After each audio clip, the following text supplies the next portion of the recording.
माता पिता जवान बेटे के पास जिस नौकरानी को छोड़कर गए थे एक फंक्शन को अटेंड करने के लिए पूरे 5 दिनों के लिए, उस नौकरानी ने पीछे से कुछ ऐसा कर दिया था कि जब उनको फंक्शन में 4 दिन होते हैं तो चौथे दिन कुछ ऐसा उन्हें मिलता है जिसके बाद वह भागे दौड़े सीधा अपने घर आते हैं और घर आकर उस नौकरानी को धमकाने लगते हैं। यहाँ पर जो नौकरानी होती है उसकी आंखों में आंसू होते हैं और वह फूट फूट कर रोने लगती है, लेकिन तभी वहाँ पर जो उनका खुद का बेटा होता है वह एकदम से आगे आता है और कहता है कि माँ बाबूजी इसमें इसकी कोई गलती नहीं है, ये तो बेचारी मना कर रही थी, मैंने इसे ज़बरदस्ती कहा था और मैं इससे प्यार कर बैठा हूँ, मैं इसे शादी करना चाहता हूँ।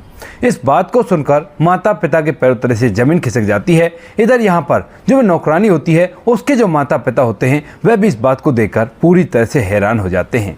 कौन थी वह नौकरानी और किस वजह से बेटा ऐसे कह रहा था, पूरी सच्चाई के बारे में जानने के लिए वीडियो को अंत तक जरूर देखें।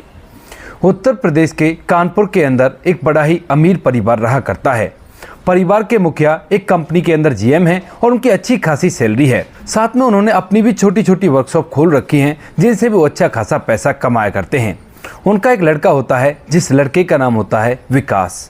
विकास जो होता है वह अमीर परिवार में पल भर का बड़ा हुआ था और वह भी अपनी पढ़ाई इसी हिसाब से कर रहा था ताकि उसे भी कोई अच्छी सी कंपनी में नौकरी मिल सके और वह अपने पिता की वर्कशॉपों को संभाल सके। अब यहाँ पर इनके पास जब अच्छा खासा रुपया पैसा होता है तो इनके कुछ ऐसे नौकर भी होते हैं जो यहीं पर इनके पास ही रहा करते और अच्छी तरह से घर के काम धंधे को किया करते।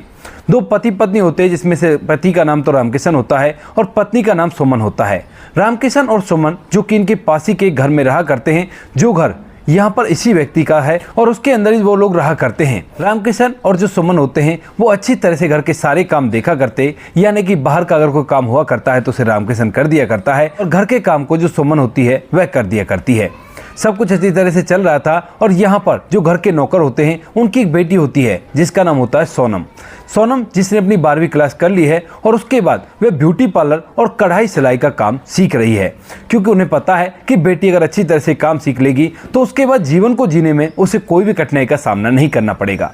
सब कुछ अच्छी तरह से चल रहा था, लेकिन तभी यहाँ पर जो अमीर व्यक्ति होता है इसको एक निमंत्रण मिलता है और उस निमंत्रण में इसे जरूर जाना था। और जिस व्यक्ति के यहाँ पर निमंत्रण था उसने इसे 5 दिन पहले अपने यहाँ पर बुलाया था परिवार के साथ में। अब इसके बाद यहाँ पर जो व्यक्ति होता है वो अपनी पत्नी से कहता है और अपने बेटे से भी कहने लगता है कि बेटा चलो हम लोग वहाँ पर चलते हैं और वहाँ पर हमें ऐसे ऐसे फंक्शन अटेंड करके आना है। लेकिन यहाँ पर जैसे उनका बेटा जो विकास होता है वो ये बात सुनता है तो कहने लगता है कि पिताजी मेरा तो एग्जाम है और एग्जाम मुझे देना जरूरी है, आप जिस दिन की बता रहे हो कि उस दिन हम वापस लौटेंगे उससे 1 दिन पहले मेरा एग्जाम होना है। अब इस बात को सुनकर जो पिता होता है वो कहने लगता है कि तो ऐसा कर, तो हमारे साथ चल, क्योंकि दिल्ली हमें जाना है, उससे 1 दिन पहले तू निकल आना और अपना एग्जाम देकर दोबारा से वहां पर पहुंच जाना। लेकिन यहाँ पर विकास साफ साफ मना कर देता, कहता है नहीं माँ बाबूजी मैं अपने एग्जाम की तैयारी करूंगा और यहीं पर रहूंगा। इसके बाद जो माता पिता होते हैं वो कहते हैं कि ठीक है कोई बात नहीं, तो यहाँ पर रह लेना, लेकिन हम लोगों को तो जाना होगा। वह कहता है कोई बात नहीं, शौक से जाओ, कोई भी कैसी भी समस्या नहीं है। यहाँ पर जो माता पिता होते हैं वह उस फंक्शन के लिए तैयार होते हैं और साथ में वो उन दोनों नौकरों को भी तैयार कर लेते हैं जो उनके घर का और बाहर का काम देखा करते हैं। कहते हैं कि वहाँ पर भी कुछ काम है और उन लोगों ने तुम्हें भी बुलाया है ताकि वहाँ का काम तुम आराम से देख सको। तो इसके बाद रामकिशन और सुमन दोनों पति पत्नी भी तैयार हो जाते हैं। लेकिन जब वो लोग घर से जाने वाले होते हैं तो यहाँ पर जो विकास की माँ होती है वह विकास के बारे में सोचती है और सोचने लगती है कि अब बेटे का ख्याल कौन रखेगा, क्योंकि इसके पास तो कोई भी नहीं है और अब इसे घर का खाना कैसे मिलेगा। अगर 5 दिन तक लगातार ये बाहर का खाना खाएगा तो ये बीमार हो जाएगा। और इसी बात को सोचकर वह काफी ज्यादा हैरान होती है और परेशान भी होती है। जब यहाँ पर उसका पति उसका परेशान चेहरा देखता है तो पूछने लगता है क्या हुआ, तुम किस वजह से परेशान हो। तो वह बताती है कि मैं इस वजह से परेशान हूँ, अगर बेटा 5 दिन तक लगातार बाहर का खाना खाएगा तो ये बीमार हो जाएगा और इसे तो घर का खाना खाना चाहिए। अब यहाँ पर जो मालिक होता है वो कहता है कि फिर चिंता क्यों करती हो, इनकी बेटी है ना जिसका नाम सोनम है, वो वैसे भी घर में आकर काम धंधा कर दिया करती है, तो जब हम नहीं होंगे तो पीछे से भी घर का काम धंधा कर देगी, इसमें कौन सी बड़ी बात है। इस बात को सुनकर यहाँ पर जो माँ होती है विकास की वह कहती है कि हाँ तुम ठीक कह रहे हो, ऐसा ही हो जाएगा जब भी वो पड़ोस के घर में रहा करती है।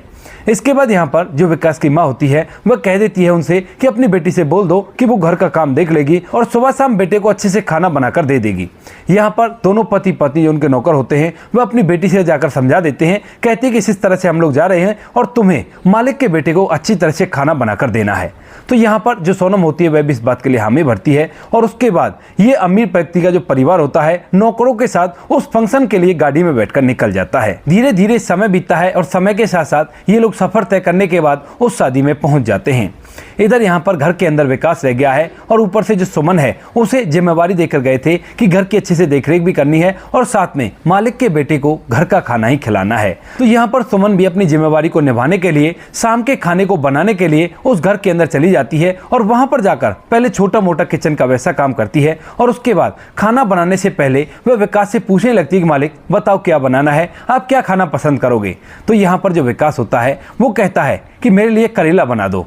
अब इस बात को सुनकर यहाँ पर जो सोनम होती है वह बड़ी हैरान होती है कि ऐसे लड़के को करेला भला कैसे पसंद है और उसके बाद मूसा बनाने लगती है। कहती है कि सच में ही आपको करेला खाना है। तो यहाँ पर जो विकास होता है वो कहता है कि हाँ क्यों, आपको सुना नहीं, मैंने करेला कहा है तो मुझे करेला बना कर दे दो। इसके बाद यहाँ पर जो सोनम होती है वह करेला बनाने लगती है और थोड़ी देर में करेला बनाकर जैसे वो बाहर निकलती है तो उसके बाद जो विकास होता है वो कहता है कि चलो बाहर जाओ और बाहर एक डिलीवरी वाला खड़ा हुआ है, उससे कुछ सामान लेकर आओ।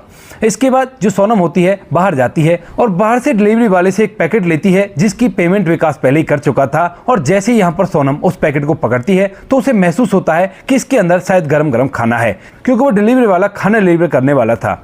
इसके बाद जो सोनम होती है वह घर के अंदर आती है और कहती है कि जब आपको खाना बाहर से ही मंगवाना था तो मुझसे करेला क्यों मंगवाया। तो यहाँ पर जो विकास होता है वह उसे देखकर मुस्कुराने लगता है और कहता है कि अरे यार तुम भी कैसी बात किया करती हो, अगर मुझे मम्मी फोन करके पूछने लगी कि आज क्या बना है तो कम से कम मैं ये तो बता दूंगा कि करेला बना है, इससे मैं मम्मी से झूठ भी नहीं बोलूंगा और मैं बाहर का खाने का जो शौक है मेरा वो भी पूरा हो जाएगा। मैंने अपने लिए नहीं तुम्हारे लिए भी खाना बनवाया है और तुम ऐसा करो इस खाने को प्लेटों में तैयार करके ले आओ और हम दोनों बैठकर एक साथ खाएंगे। अब यहाँ पर जब सोनम ये चीज देखती है तो उसके बाद विकास की तरफ देखती ही रह जाती है, लेकिन फिर जो विकास होता है वो कहता है कि क्या हुआ, कुछ गलत सुन लिया क्या, मैं इसे प्लेट में लगाने के लिए बोल रहा हूँ और तुम खड़ी खड़ी मेरा मुंह देख रही हो। इसके बाद जो सोनम होती है वह उसके कहे अनुसार किचन के अंदर जाती है और 2 प्लेटों के अंदर उस सारे खाने को लगाकर बाहर ले आती है। बाहर डाइनिंग टेबल पर वह उसमें से एक प्लेट को रख देती है और एक को लेकर अलग जाने लगती है। लेकिन तब यहाँ पर जो विकास होता है वो कहता है कि अरे कहाँ जा रही हो, यहाँ पर बैठो, दोनों एक साथ बैठकर खाएंगे। अब इस घर में कोई है थोड़ी ना जिसकी वजह से तुम फॉर्मेलिटी पूरी करोगी, मैं कह रहा हूँ ना यहाँ पर बैठो, दोनों एक साथ खाएंगे। अब यहाँ पर विकास का ऐसा व्यवहार देखकर जो सोनम होती है वो सोचने लगती है कि शायद पढ़ा लिखा व्यक्ति है और इसी वजह से ये सब कुछ कर रहा है। तो वह भी थोड़ी सी ओपन हो जाती है और कहती है कि कोई बात नहीं, ठीक है, मैं तुम्हारे साथ बैठकर ही खाना खा लेती हूँ। इसके बाद जो सोनम होती है उसके बाद बैठकर खाना खाती है और यहाँ पर दोनों खाना खाते हुए ढेर सारी बातें भी करते हैं। वह कहता है कि मुझे ना घर का खाना बिल्कुल भी अच्छा नहीं लगता, लेकिन मम्मी कहती है कि घर का खाना हेल्दी हुआ करता है तो इसीलिए खाना पड़ता है। अब क्या करूं, मजबूरी ऐसी हो जाती है कि माता पिता की बात भी माननी पड़ती है, आखिर उनको भी तो खुश रखना पड़ता है। सोनम कहती है कि हाँ तुम सही कह रहे हो, माता पिता यही कहा करते हैं, लेकिन बाहर के खाने में जो टेस्ट होता है ना वो घर के खाने में नहीं होता। ऐसा कहते हुए वह हंसते बतियाते इस खाने को कंप्लीट करते हैं और उसके बाद जो सोनम होती है वह यहाँ से अपने घर में जाने लगती है। लेकिन जो विकास होता है वो कहता है कि वहां पर जाने की क्या जरूरत है, सुबह तुम्हें फिर से आना होगा और मेरे ख्याल से अब तुम स्कूल तो जाए नहीं करती हो, तो यहीं पर रुक जाओ और सुबह चली जाना, मैं भी तुमसे बातें कर लूंगा और मेरा भी मन लग जाएगा। इस बात को सुनकर जो सोनम होती है वो सोचती है कि जब कोई यहाँ पर है ही नहीं तो क्या की फॉर्मेलिटी करनी, और जब ये इतनी अच्छी तरह से एक दोस्त की तरह बात कर रहा है तो इसी के साथ रुक लेती हूँ और बातचीत कर लेती हूँ। यहाँ पर आज रात को वो लोग एक दूसरे से ढेर सारी बातें करते हैं और जब इन दोनों को नींद आने लगती है तो जो विकास होता है तो अपने कमरे में सो जाता है और सोनम से कहता है कि तुम ऐसा करो, माँ के कमरे में आराम कर लो। अब यहाँ पर जो सोनम होती है उसके कहे अनुसार माँ के कमरे में आराम करने के लिए चली जाती है और इसके बाद धीरे धीरे ये रात कंप्लीट हो जाती है। दूसरे दिन की सुबह होती है और सुबह सुबह जल्दी उठकर जो सोनम होती है वह पूरे घर का काम करती है और काम करने के बाद वह नाश्ता बनाकर विकास को जगाती है। विकास भी अपनी नींद को तोड़ते हुए खड़ा होता है और खड़ा होने के बाद अच्छी तरह से फ्रेश होकर नाश्ता करने लगता है। यहाँ पर आज का दिन भी इसी तरह से हंसी खुशी व्यतीत हो जाता है और कोई भी कैसी भी दिक्कत नहीं होती है। विकास का व्यवहार सोनम के लिए ऐसा था जैसे एक दोस्त से बात किया करता है, वो बिल्कुल भी सोनम को एक नौकरानी की तरह ट्रीट नहीं किया करता था। तो इसी वजह से जो सोनम होती है वह भी उससे इसी तरह से से बातचीत करने लगती है और धीरे धीरे दोनों में एक गहरा बाउंडेशन सा बन जाता है। अब इसके बाद आता है तीसरे दिन यहाँ पर जब सुबह सुबह विकास उठता है और सोनम ने पहले ही काम धंधा कर लिया था, तो उसके बाद जो विकास होता है वह खाना पीना खाने के बाद घर में आराम करने लगता है। और जब शाम का समय हो जाता है तो शाम के समय जो विकास होता है वह सोनम से कहने लगता है कि चलो मैं तुम्हें एक पार्टी में लेकर चलता हूं। अब यहाँ पर सोनम कहने लगती है कि पार्टी में? कौन सी पार्टी और कैसी पार्टी? तो यहाँ पर जो विकास होता है वो कहता है कि ऐसी पार्टी जैसी पार्टी तुमने देखी नहीं होगी, और चलो हम दोनों अच्छे से एंजॉय करके आएंगे, रात का समय कौन देखने वाला है। तो यहाँ पर सोनम मना करने लगती है, कहती है कि नहीं यार मेरे पास कपड़े नहीं है तो मैं ऐसे नहीं जा सकती। इसके बाद जो विकास होता है वो कहता है कि चलो मेरे साथ गाड़ी में बैठो और मैं तुम्हें कपड़े दिलाकर लाता हूँ। विकास जब सोनम से कहता है तो सोनम मना भी करती है, लेकिन विकास जिद करता है और अब तक वो दोनों एक दूसरे के फ्रेंड से बंध गए थे और इसी वजह से जो सोनम होती है वह मना नहीं कर पाती है और विकास के साथ गाड़ी में बैठ जाती है। विकास अपने पैसों से सोनम को अच्छे महंगे महंगे कपड़े दिलाता है और उन कपड़ों को लेकर वह सीधा घर आता है। घर आने के बाद वह सोनम से तैयार होने के लिए कहता है और खुद भी तैयार होने लगता है। यहाँ पर जो सोनम होती है वह विकास की माँ के कमरे में जाती है और वहां पर उसका जितना भी मेकअप का सामान होता है उसी से अपने आप को तैयार करने लगती है। चूंकि वह ब्यूटी पार्लर का कोर्स कर रही है तो उसे अच्छे से मेकअप आता है और जब वह तैयार होकर बाहर निकलती है तो विकास उसकी तरफ देखता ही रह जाता है, क्योंकि वह खूबसूरत अप्सरा से कम नहीं लग रही थी। जैसे वो बाहर निकलती है तो विकास की तरफ देखते हुए कहती है, विकास मैं कैसी लग रही हूं? तो यहाँ पर विकास एक टक उसकी तरफ देखता ही रह जाता है और कहता है कि तुम्हारे जैसी खूबसूरत लड़की मैंने आज तक नहीं देखी है। इस बात को सुनकर सोनम मुस्कुराने लगती है और तभी विकास की तरफ देखते हुए कहती है कि तुम भी मेरे साथ थोड़ी देर के लिए अंदर आओ और मैं तुम्हारा भी थोड़ा सा मेकअप कर देती हूँ। अब विकास मुस्कुराता है, कहता है कि लड़कों का थोड़ी ना मेकअप हुआ करता है। तो वो कहती है कि तुम ऐसी बातें मत करो, बस मेरे पास आओ और मैं दिखाती हूँ तुम्हें कैसे मेकअप हुआ करता है। इसके बाद वह विकास को भी अंदर ले जाती है और उसका भी थोड़ा बहुत मेकअप करके उसे भी एकदम से बहुत ही खूबसूरत बना देती है। इसके बाद जब दोनों अच्छी तरह से तैयार हो जाते हैं तो विकास और सोनम दोनों गाड़ी में बैठकर उस पार्टी के लिए जाते हैं जिस पार्टी के लिए विकास ने बोला था। वहां पर जाने के बाद वे एक दूसरे के साथ घूम रहे थे और घूमते घूमते काफी सारा एंजॉय भी कर रहे थे। लोग उन्हें देखकर यही कह रहे थे कि जोड़ी हो तो ऐसी हो। यहाँ पर किसी को भी नहीं पता था कि ये विकास की नौकरानी है और ज्यादातर लोग उसे नहीं जानते थे। बस यहाँ पर विकास का जो दोस्त था जिसके यहाँ पर पार्टी थी वही उन्हें जाना पहचाना करता था और उसने कभी भी इस विकास की नौकरानी को नहीं देखा है। उसे तो पता है कि एक महिला उसके घर में काम किया करती है। तो वह पूछता है कि यार ये कौन है? तो वह कहता है कि ये मेरी दोस्त है, मुझसे मिलने के लिए आई थी तो मैं इसे पार्टी के अंदर ले आया। तो वो कहता है कि बहुत अच्छी लग रही है तुम दोनों की जोड़ी और अपने आप को इसी तरह से खुश रखना, कोई भी कैसी भी दिक्कत नहीं है। लेकिन वहीं पर एक व्यक्ति होता है जो कि उस पार्टी के अंदर आया हुआ था और जैसे वो विकास के साथ इस लड़की को देखता है तो वो उसे देखते ही पहचान लेता है। दरअसल वह विकास के पिता का फैमिली फ्रेंड है और जैसे वो इस लड़की को देखता है तो वह समझ जाता है कि ये तो नौकरानी की बेटी है। उसके बाद वह चुपके से उनका एक फोटो खींचता है और फोटो खींचने के बाद 2-4 क्लिप वीडियो भी बना लेता है और उन्हें सारी वीडियोस को विकास के पिता के पास भेज देता है। अब जैसे विकास का पिता इन वीडियोस को देखता है तो एकदम से आग बबूला हो जाता है। वह विकास के फोन पर फोन भी करता है लेकिन वहां पर म्यूजिक की तेज आवाज थी और इसी वजह से विकास को यह आवाज सुनाई नहीं देती है।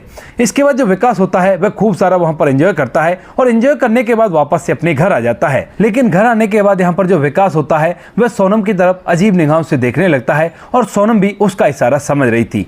दरअसल आज से काफी दिन पहले से ही जब से विकास ने सोनम को देखा था एक टक निहार के, उसके बाद से ही विकास सोनम से मन ही मन प्यार करने लगा था। लेकिन अब तक उसकी हिम्मत नहीं हो पा रही थी क्योंकि वह उससे ज्यादा बातचीत नहीं कर सकता था। अगर घर के अंदर वह उससे ज्यादा बातचीत करे तो उसके बाद उसके माता पिता उसे डांट दिया करते थे और इसी वजह से वह चुपचाप रहा करता था। लेकिन अब जब उसे मौका मिला है तो उसके बाद यहाँ पर जो विकास होता है वह सोनम से आज अपने प्यार का इजहार करने लगता है। इधर जो सोनम होती है वह भी उसकी इस बात को समझती है और कहने लगती है कि ऐसा मत करो। लेकिन यहाँ पर विकास कहता है कि सोनम मैं तुम्हारे बिना नहीं जी सकता और मैं तुम्हारे साथ ही अपनी जिंदगी की कल्पना किया करता हूँ। इसके बाद जो सोनम होती है वह भी आज इतनी खुश हो गई थी इतनी अच्छी पार्टी को देखकर, तो वह सोचती है कि कोई बात नहीं, जब ये कह रहा है तो इसकी बात मान लेती हूँ। विकास उसका हाथ पकड़ता है और हाथ पकड़कर आज उसे अपने बेडरूम में ही ले जाता है और वहीं पर दोनों के दोनों पूरी रात बिताते हैं। यहाँ पर उन दोनों के बीच में वो सब कुछ हो जाता है जिसे जब सुबह सुबह सोनम सोचती है कि उन दोनों के बीच में ये सब कुछ हो गया है तो उसे अंदर ही अंदर बहुत ज्यादा पछतावा होता है और वह पहले से ही खड़ी होकर बाहर निकल आती है और बाहर निकलकर अपने आप पर बहुत ज्यादा पछताती है। लेकिन जैसे विकास सुबह सुबह उठता है और उठने के बाद बाहर निकलता है तो कहने लगता है कि सोनम क्या हुआ, तुम इतनी परेशान सी क्यों हो? तो यहाँ पर सोनम कहती है कि विकास जो कुछ भी हमारे बीच में हुआ है वो बहुत ही गलत है और ऐसा बिल्कुल भी नहीं होना चाहिए। देखो तुम्हारा व्यवहार बहुत अच्छा है और मुझे तुम अच्छे भी लगा करते हो, लेकिन तुम्हारे और मेरे बीच में बहुत ज़्यादा फर्क है। तुम एक करोड़पति बाप के बेटे हो और मैं मामूली से नौकर की बेटी हूँ। तो इन बातों को यहीं पर भूल जाना और इन बातों को यहाँ से आगे बिल्कुल भी मत बढ़ाना। विकास कहने लगता कि क्यों, ऐसा क्या हो गया, मैं तुमसे सच्चा प्यार किया करता हूँ और तुम्ही से शादी करूंगा, ये कोई बड़ी बात नहीं है। लेकिन यहाँ पर सोनम जो होती है वह बार बार मना करती है और कहती है कि नहीं, ऐसा बिल्कुल भी नहीं हो सकता। इसके बाद जो विकास होता है वह भी चुपचाप रह जाता है और कहता है कि ठीक है, अगर तुम ऐसा चाहती हो तो ऐसा ही हो जाएगा। लेकिन तभी यहाँ पर उनके दरवाजे की घंटी बजती है और जैसे ही दरवाजे की घंटी बजती है तो उसके बाद जो सोनम होती है वो दरवाजा खोलती है तो सामने उसके मालिक मालकिन और उसके माता पिता खड़े हुए थे। अब तभी यहाँ पर जो माता पिता होते हैं वह एकदम से सोनम को धमकाने लगते हैं और बुरी तरह से उस पर चिल्लाने लगते हैं कि यही गुल खिलाने के लिए हम तुम्हें यहाँ पर छोड़कर गए थे और बिल्कुल भी तुमने तो मर्यादा का पालन ही नहीं किया। यहाँ पर जो सोनम होती है वह पूछने लगती है कि मालिक क्या हुआ और किस वजह से आप ऐसा कह रहे हो। तो यहाँ पर जो मालिक होता है उस पार्टी की फोटो और वीडियो क्लिप को उसे दिखा देता है और कहता है कि ये सब गुल खिला रहे हो ना तुम, और तुम भी मेरे बेटे को बहका कर ले गई होगी इस पार्टी में। तो यहाँ पर जो सोनम होती है वो अपना सर नीचे की तरफ कर लेती है और इसके बाद यहाँ पर जो सोनम की माँ सुमन होती है वह उस पर हाथ उठाने के लिए उसकी तरफ बढ़ती है। लेकिन तभी जो विकास होता है वह एकदम से उसके सामने आ जाता है और कहता है कि माँ बाबूजी, इसमें इसकी कोई गलती नहीं है, ये तो बेचारी मना कर रही थी, मैंने इसे जबरदस्ती कहा। यहाँ पर माता पिता अपने बेटे को धमकाने लगते हैं कि तुझे ऐसी क्या पड़ी थी जो तू इस लड़की के साथ उस पार्टी में गया, हमारी तो बदनामी करा दी ना। लेकिन तभी यहाँ पर जो विकास होता है वह अपने माता पिता से कहने लगता है कि माँ बाबूजी, मैं इससे प्यार कर बैठा हूँ और अब इसके बिना अपनी जिंदगी की कल्पना भी नहीं कर सकता, तो इसमें क्या बुरा हो गया जो मैं इसे अपने साथ ले गया। यहाँ पर पिता उस पर चिल्लाने लगता है, लेकिन बेटा साफ साफ बोल देता है कि माँ बाबूजी देखो, अब प्यार तो जो होना था वो हो गया है और अब मैं इसके बिना जी भी नहीं सकता, तो आपको इनसे मेरी शादी करानी होगी। यह बात सुनकर यहाँ पर जो सोनम के माता पिता होते हैं वह अपनी बेटी को दोबारा से धमकाने लगते हैं और कहते हैं कि तुमने ही कुछ ऐसा किया होगा ना जो मालिक ऐसा कह रहे हैं। लेकिन यहाँ पर सोनम फूट फूट कर रोने लगती है और तभी विकास उसके माता पिता से भी कहता है कि खबरदार, अगर आप लोगों ने इससे कुछ कहा, और मैं इससे प्यार किया करता हूँ और इसी से शादी करना चाहता हूँ। माता पिता जब ये देखते हैं कि बेटा जिद लगा बैठा है तो उसके बाद थोड़ी देर तक सोचते हैं और सोचने के बाद कहने लगते हैं, बेटा ऐसा नहीं किया करते, हमारी रेपुटेशन का सवाल है। तो यहाँ पर जो विकास होता है वो कहता है कि पिताजी, रेपुटेशन क्या मेरी जिंदगी से भी बड़ी है। अब इस बात को सुनकर पिता एकदम से निशब्द रह जाता है, क्योंकि विकास उनका इकलौता लड़का है और उसके अलावा उनकी कोई भी संतान नहीं है। यह बात सुनकर वह थोड़ी देर तक सोचता है और सोचने के बाद कहता है कि ठीक है बेटा, अगर ऐसी बात है तो बेहिचक होकर तुम इससे शादी कर सकते हो और अपने जीवन को इसके साथ व्यतीत कर सकते हो। सोनम और उसके माता पिता को यह बात सुनकर बिल्कुल भी विश्वास नहीं होता कि उनकी बेटी की शादी इतने बड़े घर में भी हो सकती है। यहाँ पर वह कहते हैं कि मालिक ऐसा मत करो, लोग तरह तरह की बातें बनाएंगे। लेकिन तभी यहाँ पर जो विकास का पिता होता है वो कहता है कि भाई, वो बात तो तुम्हारी ठीक है, लेकिन अगर मेरे बेटे को कुछ हो गया तो मैं फिर क्या करूंगा इस धन दौलत का, इस रेपुटेशन का। कोई बात नहीं, तुम्हारी बेटी से मेरे बेटे की शादी हो जाएगी और कैसी भी प्रॉब्लम नहीं है। ऐसा कहकर वह शादी के लिए तैयार हो जाता है। लेकिन इतनी देर में वो व्यक्ति यहाँ पर आ जाता है जिस व्यक्ति ने वो फोटो और वीडियो भेजे थे। दरअसल इस व्यक्ति ने अपनी बेटी की शादी करने के लिए विकास से कहा था, लेकिन यहाँ पर विकास के पिता ने मना कर दिया था और इसी वजह से उसने वो फोटो और वीडियो वहां पर भेजे थे ताकि वह उसे दिखा सके कि देखो तुम्हारा बेटा क्या गुल खिला रहा है। और इसी वजह से वह यहाँ पर आया था ताकि यहाँ पर आकर उसे ताना मार सके कि अच्छा हुआ मैंने जो तुम्हारे बेटे से अपनी बेटी की शादी नहीं कराई, वरना ऐसे लड़के से मेरी बेटी की शादी हो जाती जो नौकर और मालिक में फर्क ही नहीं समझता। इसके बाद यहाँ पर जैसे ही आकर वो कुछ कहना चाहता है, उससे पहले यहाँ पर जो विकास का पिता होता है वो कहता है कि कोई बात नहीं भाई, आराम से बैठो, चाय पानी पियो, और उसके अलावा कुछ भी कहने और सुनने की जरूरत नहीं है। इसके बाद वह चुप हो जाता है और जब वह सभी को खुश देखता है तो समझ जाता है कि बात में कुछ ना कुछ गड़बड़ है और इसके बाद चुपचाप चाय पानी पीकर वहां से चला जाता है। कुछ दिनों में विकास और सोनम की शादी हो जाती है और आज के समय में वो दोनों एक खुशनुमा जीवन व्यतीत कर रहे हैं। तो दोस्तों ये थी आज की कहानी। आपको जैसी भी लगी हो कमेंट सेक्शन में बता देना। वीडियो अगर अच्छी लगी तो वीडियो को लाइक और चैनल को सब्सक्राइब जरूर करें ताकि हमें थोड़ा सा हौसला मिल सके आप लोगों के लिए ऐसी अच्छी वीडियो बनाने के लिए। इन कहानियों को सुनाने का उद्देश्य किसी को परेशान करना बिल्कुल भी नहीं है। ये कहानी आपको इसलिए सुनाई जाती है ताकि आप लोग इन कहानियों में से कुछ ना कुछ सीख सको और अपने जीवन में उस चीज़ को अप्लाई कर सको। मिलते हैं किसी नेक्स्ट वीडियो नए टॉपिक के साथ, तब तक के लिए जय हिंद, जय भारत, जय हिंदुस्तान।